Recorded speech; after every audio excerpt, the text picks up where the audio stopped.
Hello everyone and welcome to my B&B Fan Club channel. I hope everyone is having a wonderful day. Before we begin, please hit the subscribe button and give this video a thumbs up. Luna had not always lived in this gray, oppressive world of concrete and steel. Just a few months ago, she was a different woman, living a tranquil life on the outskirts of a tiny seaside town. She and her husband, Ethan, owned and operated the Seaside Haven, a quaint, aged and overlooking the Atlantic. It was their goal, constructed over years of savings and preparation, to welcome guests with warm smiles and delicious blueberry scones. The inn was their sanctuary, a symbol of their love and the promise of a family they were only starting. Luna was 3 months pregnant when everything collapsed. It began with a guest, Victor Crane, who arrived on a rainy October evening. He was polite but distant, with sharp, calculating eyes that seemed to measure the world around him. He stayed for a week and kept to himself, but something about him bothered Luna.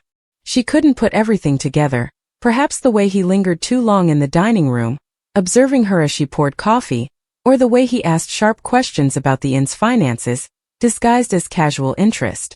Ethan dismissed her concerns as paranoia, but Luna's senses warned her that something was amiss.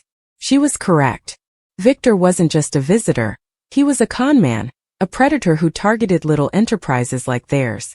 He'd been investigating the Seaside Haven, studying its rhythms and vulnerabilities. One night, after the other guests had gone to bed, Victor broke into Luna and Ethan's office. He was seeking the safe, which held the week's wages and a few priceless artifacts from Ethan's late mother. But Ethan caught him. Victor drew a knife. Ethan fought back to safeguard their livelihood. Victor fell amid the pandemonium, his head smacking the desk's corner. He did not get up. The cops arrived before daybreak, their dazzling lights visible through the fog. Luna remained motionless in the doorway, her nightgown sticking to her skin, as they led Ethan away in handcuffs. He claimed self-defense. He swore it was an accident. But Victor wasn't just any vagrant. He was well-connected, a man with powerful enemies searching for a reason to make an example of someone. The local prosecutor, looking for a high-profile case, wove a story of greed and murder, portraying Ethan as a cunning killer who had lured Victor to the inn to rob him. The proof was limited, but the headlines were scathing, and the town turned against them. The seaside paradise, once a paradise, has become a ghost of itself, with gloomy windows and vacant rooms.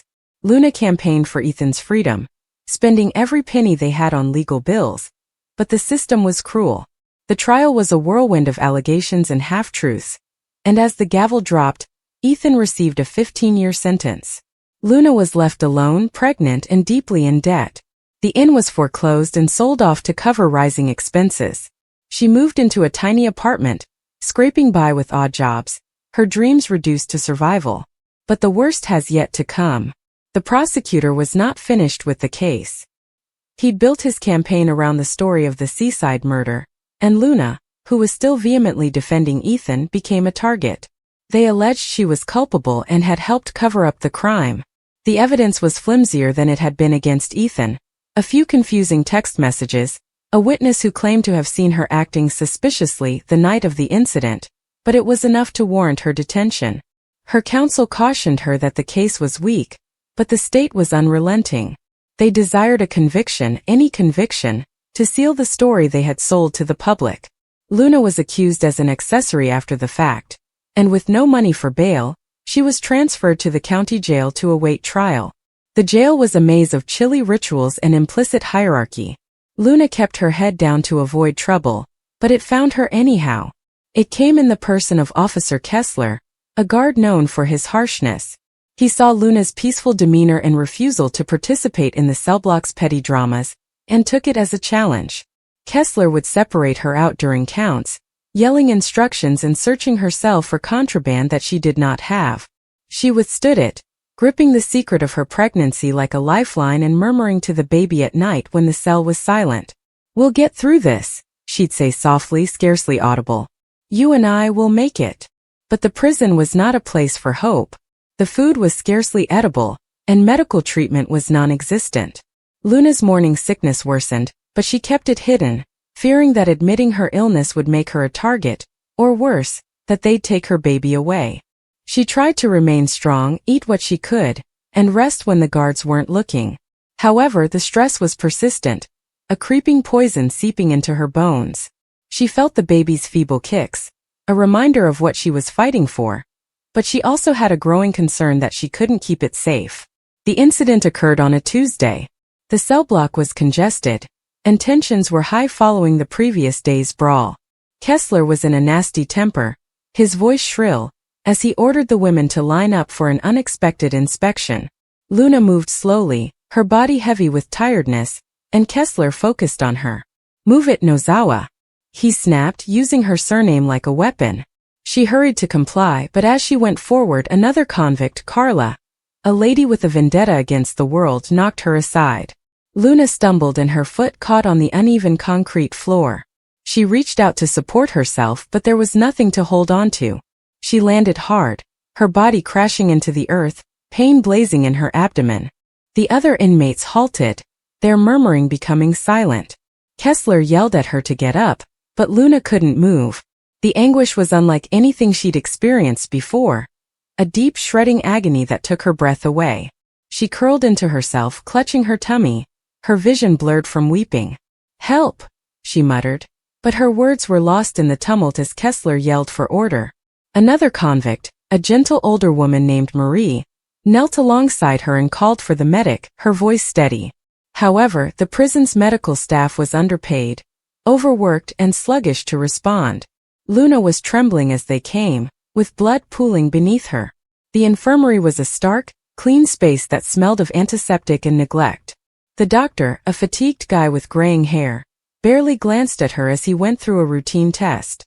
"Miscarriage," he stated plainly, as if diagnosing a cold. Luna stared at the ceiling, thoughts numb as the words sank in. Her baby, her final link to hope, Ethan, and the life they'd imagined, was gone. She didn't cry then. The pain was too overwhelming, too intense, a gap that engulfed her completely. The days that followed were blurred. Luna was sent back to her cell, her body throbbing and her heart vacant. The other inmates whispered about her, some with sympathy and others with indifference. Kessler avoided her, possibly feeling he'd gone too far. But his presence served as a constant reminder of the fall, of the moment everything was ripped away from her. Marie tried to console her, giving her extra food and sitting with her throughout the long silent nights, but Luna couldn't feel it. She was unable to feel anything. Her trial has come and gone. The charges were dropped, not out of pity, but because the prosecutor's case failed to hold up under examination. Luna was free, but it felt like another form of imprisonment. She returned to the town, the apartment she couldn't afford, and a world that had carried on without her. The seaside haven had vanished, replaced with a chain hotel with neon signage and antiseptic rooms. Ethan remained behind jail. His appeals dragged on with little hope. And the baby, whom she had never had the opportunity to name, was a wound that would never heal. Luna walked to the cliffs one evening, where she and Ethan had stood years before, wondering about their future. The wind was cold, carrying salt from the sea, and she let it whip through her hair, her tears silently falling into the waters below. She reflected on the baby, the life it could have had, and the family they could have formed. She thought about Ethan, who was still believing in her despite being locked up. And she imagined herself, broken but not destroyed, carrying a pain too great for words. She didn't know how to continue, but she was confident she would. Not for herself, not yet, but for the remembrance of what she had lost, and for the tiny tenacious spark that would not die. Luna turned away from the cliffs and walked back into the dusk, her strides slow but steady, leading her toward an unknown future. "Who?" she asked without turning around. He shrugged. "A guy called this morning. He said he was your lawyer. I didn't disclose my name. He said he'd be here by noon. I don't have a lawyer." Jim glanced at her for a time, as if he wanted to ask more but didn't. He simply motioned toward the coffee machine. "I suppose you do now." Luna sat back against the wall, eyes half closed. It was probably an error. Perhaps a hoax. Perhaps the police are trying to trip her up. She has seen this happen before. Individuals in small villages playing power games to pass the time. But Jim's method of saying it made her stop. She felt a little spark of hope, something she hadn't allowed herself to feel since being shut in. The next morning dawned gray and rainy. Luna did not sleep. She sat cross-legged on her cot, her thoughts processing all that had occurred that night of the heist. She remembered the sound of glass breaking, sirens blaring, and her name being shouted, not by cops, but by the man who had dragged her out of the alley and instructed her to run. She never saw the man again. When the clock above the holding area struck 12, the door buzzed and a guy stepped inside. He didn't wear a suit like a lawyer. No briefcase. No badge. He was dressed only in a dark coat and black gloves, with a baseball cap covering half of his face. The officer on duty did not interrogate him, instead handing him a visitation pass. He proceeded quietly and confidently, as if he knew exactly where he was going. He paused in front of Luna's cell. He stood there for a long time, staring at her with glassy eyes. "Luna Serrano," he said softly. "You've been waiting." Her heart thudded. "Who are you?" He gave a weak, crooked, knowing smile. "Someone who owes you a debt." "I don't even know you." "Not yet," he replied. He cast a glance down the hallway before returning his attention to her. "But you will. I'm getting you out of here tonight." Luna blinked, unsure if she had heard correctly. "What?" "I said," he repeated, his tone flat and calm. "I'm taking you out. You should not be here. You were set up." She stood there grasping the bars. "Who are you?" He leaned in. "Call me Reed." The name meant nothing to her, but something about his voice, deep, steady, and familiar in a way she couldn't describe, convinced her to trust him if only for a moment. "Why should you help me?" "Because the folks who brought you here are the same ones I'm after," Reed explained. "And you're the only one who can point me in the right direction." The guard returned before she could respond. Reed turned gracefully, thanked him for his time, and departed as softly as he had arrived. Luna remained at the bars long after he had left, her mind racing. A stranger who knew her name, recognized her innocence and pledged to set her free. It sounded like madness, but something about the way he moved, precise, methodical, convinced her it wasn't all talk. That night the rain fell harder. The lights flickered. Officer Jim was back on duty, resting against his desk, half awake. Luna lay awake watching the hallway through the bars. At 1:03 a.m. the electricity went off. The emergency lights turned on, red and dim, and she heard the buzz of a lock disengaging. Footsteps echoed, slow and deliberate. Reed arrived at the end of the corridor, still wearing the same coat, but wet with rain. He held a keycard. "Get up," he instructed. "Are you serious?" He didn't respond, simply slid the card through the reader, and the door to her cell snapped open. Luna stopped for half a second before stepping out. "How? No time," he interrupted. "Follow me." They proceeded down the hall, passing the sleeping cop. Reed's motions were surgical, subtle, and controlled. He did not appear to be an ordinary man, more like someone who has done this before. At the back door, he handed her a jacket. "Put this on." As they stepped outside into the downpour, Luna felt the first gust of cold air in days. Struck her like freedom. They dashed along the tiny alleyway behind the station. A black SUV stood there, its motor running. Reed opened the door for her. Luna sat inside in silence as Reed drove through the gloomy streets. "You just broke me out of jail," she said. "You were wrongfully arrested," he responded. "I corrected the mistake. You'll go to prison for this." He cracked a joke. "This isn't the first time someone has tried. Who exactly are you?" He did not glance at her. "Someone who used to be part of the same crew that framed you." Luna's expression changed. "Were you with them?" "I was," he said, his voice tightening. "Until I recognized what they were doing, putting you up to take the fall while they escaped with the money. They wanted someone the police could blame for the crime. You were perfect. Clean enough to appear suspicious, but dirty enough to be credible." She swallowed. "So why save me now?" "Because I owe your brother my life," he explained calmly. Luna's breath caught. "My brother has died," Reed said as his hands tightened around the steering wheel. "I understand. That's why I'm here." After that, they drove silently over the hills outside of town.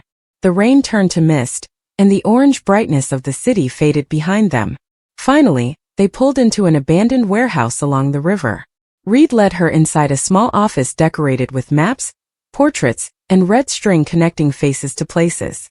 "This," he added, indicating toward the board, "is the crew that set you up.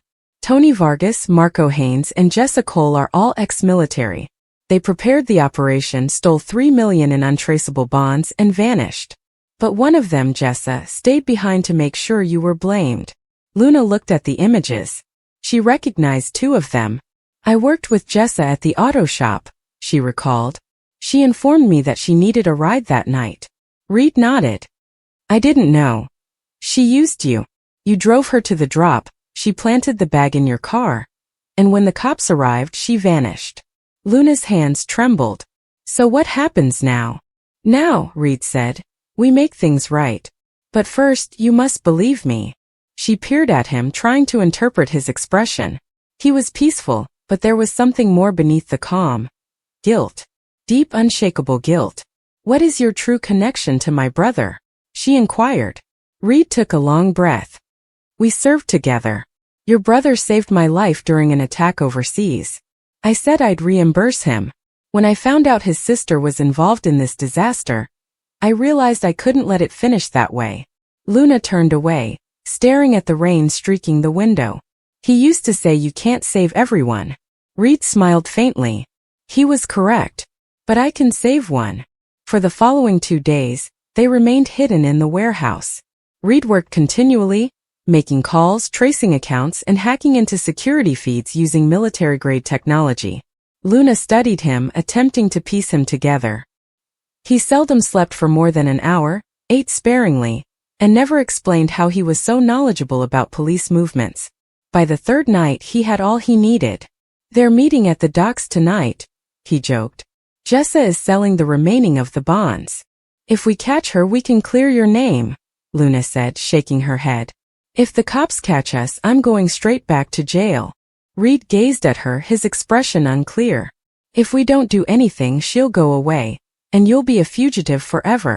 Your choice." She paused before nodding. "Let's finish it." They arrived at the docks shortly after midnight. The air smelled like salt and diesel. Reed gave her an earphone and a small flashlight. "Stay close," he said quietly. They watched Jessa come from the shadows, a slim blonde carrying a duffel bag and wearing a raincoat. 2 men waited for her beside the shipping containers. Reed moved first, as softly as a ghost, and circled behind them. Suddenly, a flashlight beam rushed across the dock. "Police! Drop your weapons!" Chaos erupted. Gunshots boomed off the metal crates. Luna ducked, her heart hammering, as Reed returned fire and covered her. She noticed Jessa sprinting toward a side exit, the duffel bag dangling off her shoulder. Luna ran after her. "Jessa!" she exclaimed. The woman turned, her eyes wide. "Luna? You?" Before she could finish, Reed came behind her, his revolver ready. Jessa snarled. "Drop it. You do not fear me, Reed. Do you think the police will trust her story after this?" "Try me," he replied. Jessa's hand jerked towards her pocket. Reed fired once. The gunshot echoed. Jessa fainted, holding her shoulder, the bag dropping open, revealing stacks of stolen bonds. Sirens sounded in the distance. Reed turned to Luna. "It's time to go." But Luna remained motionless. "We can't run. If we do, it will be finished. Let me end this." He gave her a long glare before nodding. He took a step back, lowered his rifle, and raised his hands as the police cars came to a halt. When the officers surrounded them, Luna moved forward. "She set me up," she exclaimed. "Check the bag. My fingerprints are on it because she used me." The following hours were a blur. Statements, handcuffs, and shouting. But in the end, the truth emerged. Jessa confessed under duress, and the evidence Reed had obtained filled in the gaps. By daylight, Luna was sitting outside the police station, covered in a blanket and free. Reed emerged a few minutes later. His coat was gone, and his face was tired but relaxed. "They're clearing your record," he said. She looked up at him and said, "You'll be fine. How about you?" He gave a slight shrug. "I am already wanted in 3 states. One more doesn't matter. You can't just disappear again," he remarked quietly. Your brother would not want me to drag you into my life. She stood and sought for his arm. Read. He paused, giving her a soft glance. Luna, you're free now. Don't waste it. Before she could say anything else, he turned and walked away into the fog, his form disappearing into the morning. Luna stood for a long time, staring at the deserted street. She wasn't sure she'd ever see him again. But beneath the tiredness and dread, something new seared in her chest. Thankfulness rather than relief. Sometimes heroes did not wear badges or capes. Sometimes they wore scars and kept secrets. And when the world tries to bury you, a stranger with a deeper past than yours may become the only light remaining. Luna smiled as the first rays of sunshine appeared over the horizon. She was free.